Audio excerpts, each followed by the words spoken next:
walang disbursement vouchers ito, Emerald. Nasaan si Mary Grace Piatos? Kayo mga kakamping, hindi na kayo nahiya sa mga balat ninyo? 91.8 million? Walang disbursement vouchers? Bakit hindi ka nagsasalita? Franz Castro, kayo sa Makabayan Black. Alam ko kasi kung matindi kayo nagsasalita noon laban kay Laila de Lima. Dahil ang tita ni Laila de Lima, ay kapatid ng asawa ng leader ninyong si Joma Sison. That is actually fact.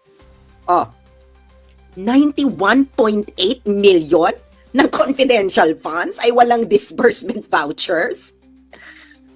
Naku, Laila, baka bumalik ka dito sa kulungan. Eto na nga bang sinasabi ko anak ng tinapatpating at tinapatpatis. Hindi ka pala nag-liquidate, Laila de Lima, ng tama ng confidential funds mo nung Justice Secretary kang hitag ka?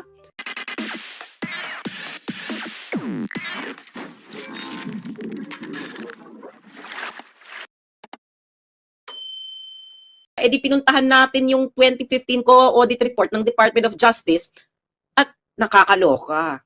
Nakakaloka, Laila.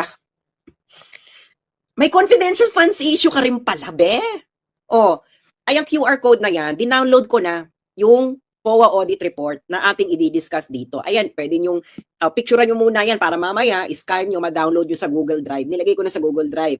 Yung ayaw naman ganyan, pwede kayong pumunta sa website ng COA, coa.gov.ph, tapos puntahan yung audit reports. Puntahan nyo yung DOJ at puntahan nyo yung 2015 COA audit report. Okay.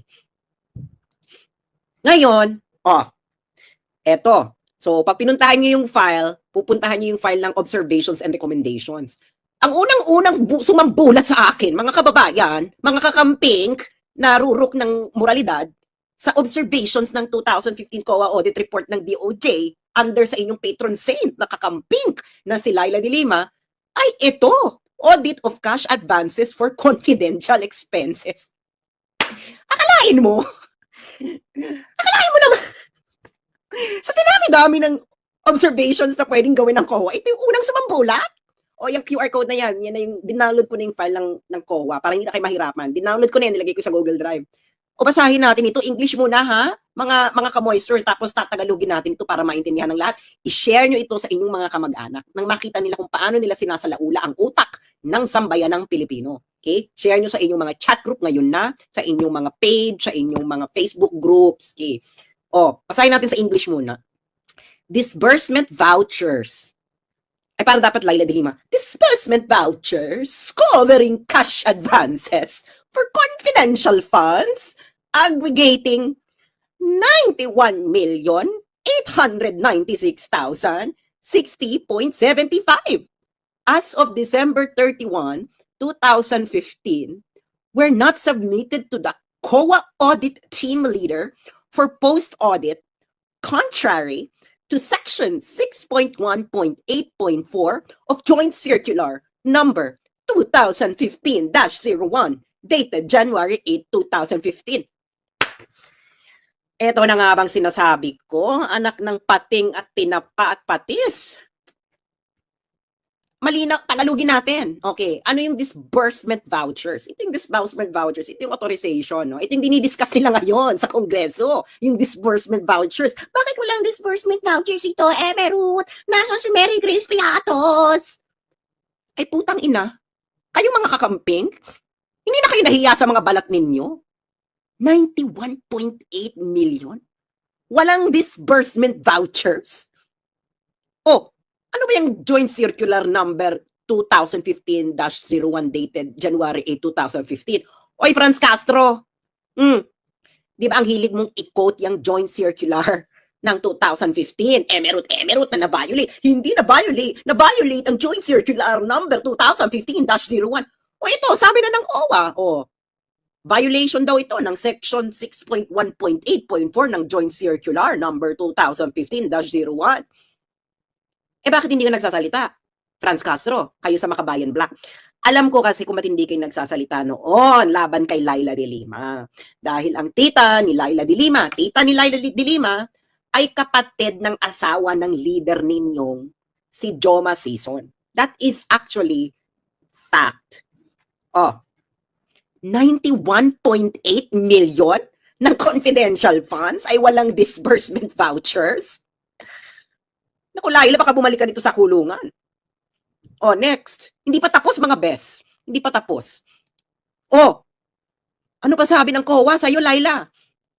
Cash advances for CF is confidential funds, were not liquidated within 30 days after every quarter or from the approved target of completion of the activity or at year end. Contrary to Section 62.2 of Joint Circular Number 2015-01. Moreover, SDOs, ibig sabihin po ng SDOs ay Special Disbursing Officers, were granted subsequent cash advances despite non-submission of liquidation reports of previous cash advances in violation of Section 6.1.5 of said circular. Ito na nga bang sinasabi ko anak ng tinapatpating at tinapatpatis. Hindi ka pala nagli-liquidate, Laila de Lima, ng tama ng confidential funds mo nung Justice Secretary kang hitad ka? Ito sabi ng COA, mga cash advances daw ng confidential funds mo noon ay hindi na liquidate within 30 days after every quarter or ayon sa approved target ng date of completion ng aktibidades or sa katapusan ng taon. At ito raw, Laila de Lima, isang malaking violation ng Section 6.2.2 ng Joint Circular Number 2015-01. Ayan ang QR code nung SCOA report. Pwede nyo i-fact check yung mga nanonood ng mainstream media. Kung hindi kayo nabubusalan, dapat ibalitaan nyo to. Dahil kung hindi nyo ito ibabalita, ay wasak na naman kayo. Wasak na naman ang credibility ninyo. Di ba? Can you imagine? Mali ang liquidation mo, mare. May issue ka pala sa confidential liquidation ng confidential fund, Laila. Diyos mio, Santissima Trinidad. Ano pa ba? Meron pa ata ito si Laila. Ay, ano to? Meron na naman ang observation ng COA, 2015 COA audit observations ng DOJ.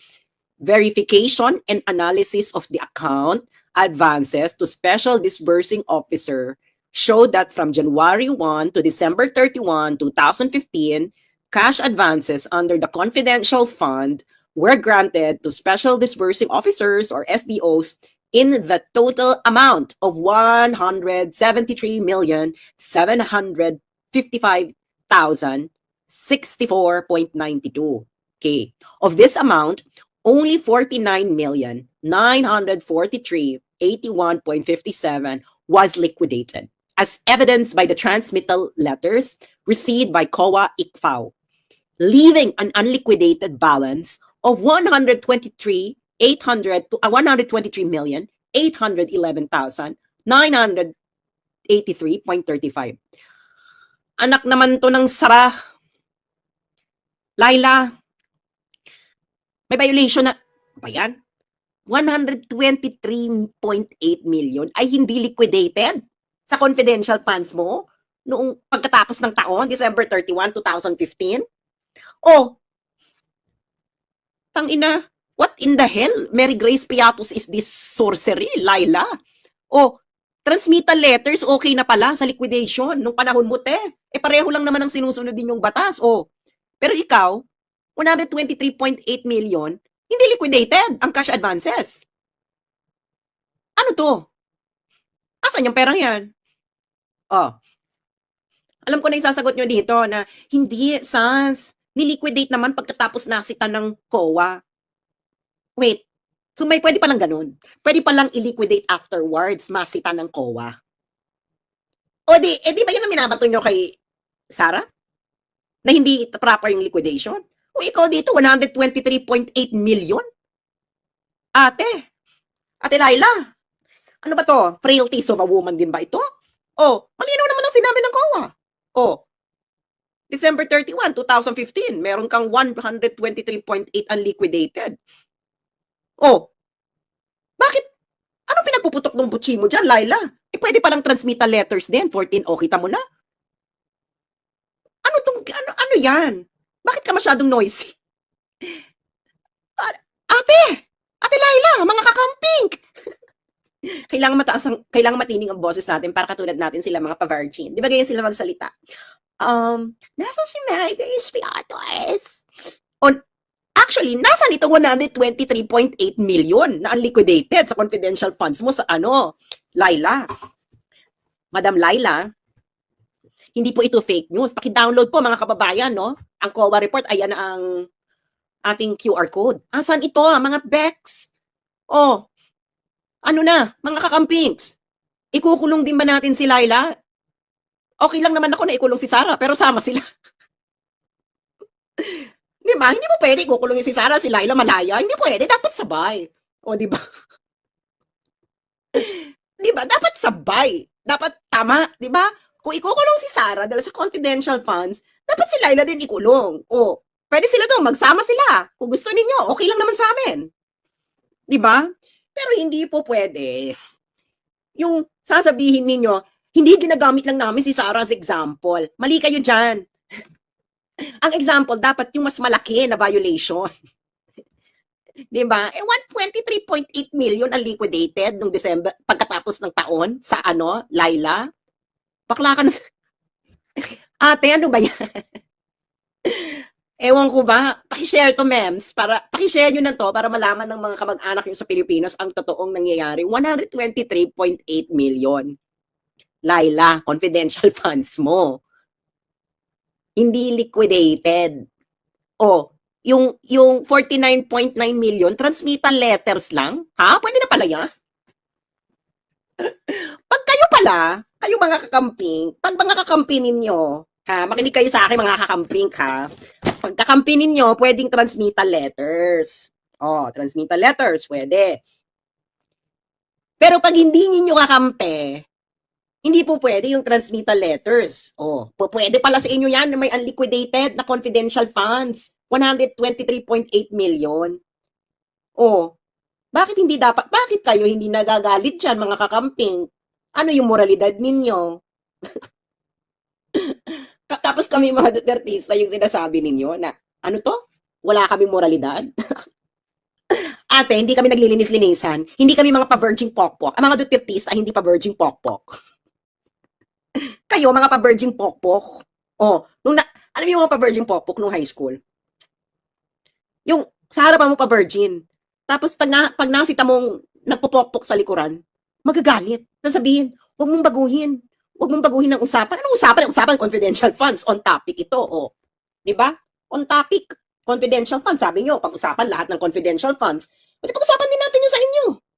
Oh. Kung ikukulong yung iba, ikukulong din dapat kayo. Okay na naman sa amin yan. Diba? Kung lahat kayo nagkasala, diba? Actually nga dapat ang parusa dito, para nung panahon ng mga ninuno natin, yung papakain yung itatali sa puno tapos papakain sa langgam. Dapat, kung dapat yung number ng langgam na ilalagay sa katawan mo, kasing dami ng unliquidated. Alam mo kay Laila, 123.8 million unliquidated na confidential funds. So, dapat si Laila, 123.8 million. O, ilan daw kay Sarah? 70? O, okay din Sarah, 70 million na langgam.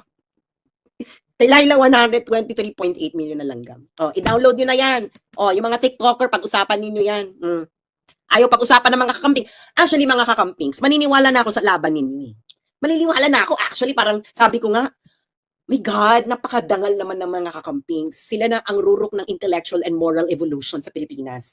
Actually, parang gusto ko nang bumaliktad, ganyan. Kasi nga parang, shit, yung kakampings na lang talaga ang maaasahan natin para sa moralidad. Hinihintay ko to na ilabas ninyo kakamping. Hinihintay ko na parang, gusto ko, alam mo yung pag sinigaw nyo no, na, si Sarah ikulong. Tapos sisigaw nyo rin, dapat si Laila din ikulong, siguro nag-let Lenny lead. Siguro nag-let Lenny lead kami, no? Diba? Pero hindi ganun ang ginawa ninyo. Kaya alam na namin yung mga galawang ganyan. Yun yung mga galawang do as I say but don't do as I do. Do as I say but don't do as I do. Ibig sabihin, pa-virgin pokpok. Download nyo na yan. Laila, dito fake news. Galing to sa COA audit report ng 2015 ng Department of Justice. Huwag kang magmaang-maangan dyan. Pasalamat ka, kakampi mo ang Pasalamat, kasi mautak din to si Laila, no? Patapos na kasi to, 2015, 2016, tumakbo siyang senador. So 2015, si ate mo, Nag-resign niya ng October. Siyempre, hindi na siya mahabol. Hindi na siya DOJ secretary. The moves mo, ate, the moves. Pero, may iniwang 123.8 million. Oh, sasabihin mo, hindi mo responsibilidad yan. Actually, gusto ko gamitin ang favorite word na ginagamit ng mga kamping laban kay Sara.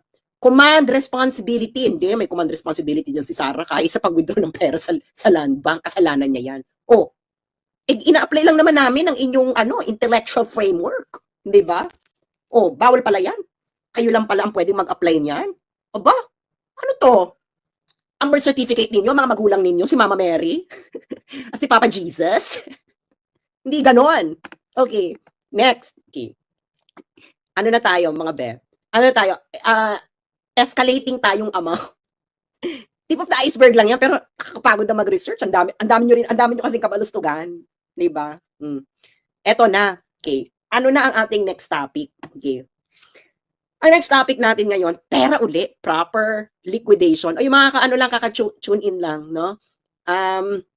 Paki-share ito sa inyong chat group, sa inyong kapamilya para malaman nila, lalong-lalo na tong next topic. Kasi ang next topic na to, lalo na kung may mga anak kayong nag-aaral sa UP, Diyos mio, Santissima Trinidad. Lalo na, o iniisip yung papasukin yung anak ninyo sa UP. Okay? Push nyo to, lalo na kung may mga may mga kamag-anak kayong mga Gen Z na UP na moral, pero taga-UP. Ito ang naaayon. Okay. Okay, are you ready? Okay. O, usapang pera ng bayan. O, sino ba yan? Itong si Raul Manuel, taga-UP yan. O, ano daw, pera ng bayan, pera ng taong bayan, emerald. Okay. Okay, so, ako naman, ang dami-dami ngayon nagsasalitong taga-UP, lalo na yung mga taga-UP, ang hilig manlait ng mga Duterte supporters. No? Wala daw tayong moralidad. Diba? Sila rin yung mahilig maghanap kay Mary Grace Piatos. Sino ba yung si Mary Grace Piatos? Diba? Yung mga tipong, kailangan ang pera ng taong bayan ay fully accounted. Emerald, transparency, accountability. So ako naman, dahil ganyan kayong mga taga-UP na nagsusulat sa dyaryo, nag-iingay sa social media, diba? Diba? Parang, wow, nakakamangha naman tong mga taga-UP, UP professor, UP graduate, UP politician, UP emerald, diba? So, tininan ko naman ngayon kung ano ba ang practices sa UP dahil baka naman pwede tayong makapulot ng aral. Diba? May napulot nga akong aral. Okay, so nakita ko yung 2021 COA Audit Report Observations ng University of the Philippines System. Again, magda-download nyo to sa website ng COA, no? Puntahan nyo yung audit reports, tapos puntahan yung 2021 State Universities, UP, University of the Philippines System. Para hindi kayo mahirapan, dinownload ko na yung file na yan at ilagay ko sa Google Drive. O tininan ko, no? Baka naman makapulot tayo ng inspiration sa University of the Philippines, di ba? Na ang mga estudyante, guro, graduates, politiko, ay sila ang may pinakamalinis na puso para sa bayan. Okay. Ay! May napulot nga akong aral. Actually, gusto ko itong matutunan, Okay. Ito ang gusto ko talagang ma-master Kaya nga, parang feeling ko gusto ko lumipat ng UP. Sabi sa COA Audit Report ng University of the Philippines System, 2021 ito, prior and current years cash advances and receivables totaling 31,359,669.41 and 1,938,993,040 and 69 cents, respectively, remain unliquidated for over 10 years and 6 years, respectively, as at year-end, contrary to Section 89 of PD number 1445, item 5.1 of COA Circular numbers 97-002, 2007-001, and 94-013. Okay, may pinaliwanag ang COA. Section 89 of PD number 1445 provides that no cash advance shall be given unless for a legally authorized specific purpose. A cash advance shall be reported on and liquidated as soon as the purpose for which it was given has been served. No additional cash advance shall be allowed to any official or employee unless the previous cash advance given to him is first settled or a proper accounting thereof is made. Okay. So dapat daw, ang cash advances, ayon sa batas, Ang cash advances daw, mga mare. O, ito natutunan ko dito. Moral lesson to. Moral of the story. Ang cash advances daw, dapat pagkatapos ng taon, fully liquidated. Yan daw ang batas. Pero gusto kong matutunan sa UP, sa mga estudyante nyo dyang noisy, na parang feeling mo sila na ang rurok ng intellectual at moral evolution sa bansa. Kayong mga guru dyang profesor, at ang kala ninyo, gusto kong matutunan to, paano ba ito? Na for over 10 years ay meron kayong 31.3 million na unliquidated na cash advance. Ay putang ina. For over 10 years, 31.3 million, hindi nyo na-liquidate. Tapos, for over 6 years, cash receivables, 1.9 billion, hindi nyo ni-liquidate. Cash advances and receivables. Ito na nga bang sinasabi ko eh. Ito na nga bang sinasabi ko sa inyong mga OFW. Makinig kayo mga OFW. Kayo mga OFW, hindi lang kayo makapag-liquidate ng 1 Hong Kong dollars or 50 cents, bubugbugin na kayo ng amo ninyo. Ito nang sinasabi ko sa inyo, mali ang pinasukan ninyong trabaho. Dapat pumasok kayo, magtrabaho kayo sa UP. Pwede pala to eh. Oh. Ano to? Walang nabibitay? Walang makukulong sa inyo? For over 10 years? Over 6 years? Ganyan ang kalakaran ninyo?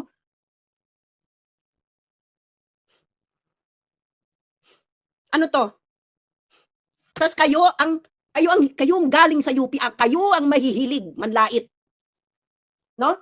Eh maliliit ang vovo ninyo, mga supporters ni ganito. Wala kayong utak. Ganito, kayo ay ganito nang magnanakaw. Ay puta. O paglalaki nyo, taga-UP kami, ganito kami ang rurok ng intellectual at moralidad sa Pilipinas. 10 years unliquidated? 6 years unliquidated? 31.3 million? Tapos yung isang 1.9 billion? Ayan, i-download nyo. Nilagay ko na sa Google Drive ko, baka tanggalin nila yan sa COA. Pero mag-download nyo rin yung sa COA, no? Punta kayo ron, 2021 COA Audit Report, Observations ng University of the Philippine System. Kaya ito, i-share nyo ito. I-share nyo ito sa mga anak ninyo. Lalo na yung mga noisy. No? May mga kamag-anak kayong nag-aaral sa UP na feeling nila sila na pinakamalinis na budhi sa Pilipinas. No? Oh. Ano to? Sabi ni Ray Altamirano, putang ina mo rin, di ka naman kasi nakapag-aral dyan. Ay talagang hindi ako nakapag-aral dyan, Ray. Kasi kung ang matututunan ko lang sa UP ay hindi mag-liquidate ng 31.3 million cash at 1.9 billion cash na 6 years na 10 years, wag na lang. Wag na lang ako mag-aaral dyan. Oh, kayo. Oh, mumurahin mo ako. Bakit ako mumurahin? Paaralan mo. Ray, diyan ka nag-aral sa UP? Oh, asan yung 31.3 million? Ilabas nyo yan. Asan yung 1.9 billion? Labas nyo yan. Oh. Sabi ni Ray, bobo ka kasi siguro kasi di ka nakapasa sa UPCAT. Ray, wala pong pakialam ang buong mundo sa UP. Ako po ay nagtapos sa Netherlands. At yung eskwelahan ko po sa Netherlands ay wala po siyang issue na ganito. Wala po siyang issue ng korupsyon na ganyan. State University din naman sa Netherlands. 'Di ba? Oh. Asan na ang 31.3 million? Oh. Gusto nyo hanapan ng pera, di ba? Hinahanap din na, dapat hanapin din to. Dahil, dapat hanapin yung 31.3 million saka 1.9 billion. Di ba? Hanapin dapat yan. Ito ang sabi ng COA Audit Report. Di ba? Yan ang sabi ng COA. Bakit? Sabi ni Ray, wakiningin ka ba? Leiden po, Ray. Wakining. Ano to? Ano to, Mami Shia? Di ba? Ano yan? Hanapin po natin yan. Bago mo hanapin sa bakit hindi niyo to hanapin muna sa eskwelahan niyo? Eskwelahan niyo to. Oh. 'Di ba? Takot ba kayo na pag kinalaban ninyo ang pamunuan ng UP, hindi kayo magkaroon ng posisyon diyan? Matanggal ang inyong hindi kami mabigyan ng tenure, aminin na natin. Takot? Oh. 1.9 billion, ba't ayaw mo hanapin? Ayaw hanapin ang 1.9 billion? Diba? 1.9 billion at 31.3 million. 6 years hindi liquidated. Dapat daw pala ang cash advances, Ray, pagkatapos ng taon. Nililiquidate. Pero ito talaga, 10 taon na lumipas. 6 years na lumipas, hindi nyo pa rin niliquidate, ay ibang usapan na to. Yung mga OFW, mali ang pinasukan yung trabaho. Sinasabi ko na sa inyo, dapat nagtrabaho kayo sa UP. Oh, 1.9 billion, walang nabubugbog. Kayo nabubugbog kayo pag hindi kayo nakapag-liquidate ng ano, binili yung sibuyas sa supermarket. Di ba? Ano ba to? Dapat, yung mga UP, defund. O, dapat din ba kayong i-defund? Kasi may unliquidated cash kayo ng 1.9 billion. Ayan na nga ba? O, Diyos ko, day. Ano na yan? Ano na to? Move on. Diba? I-share nyo to sa mga OFW. Sabihin nyo sa mga anak ninyo.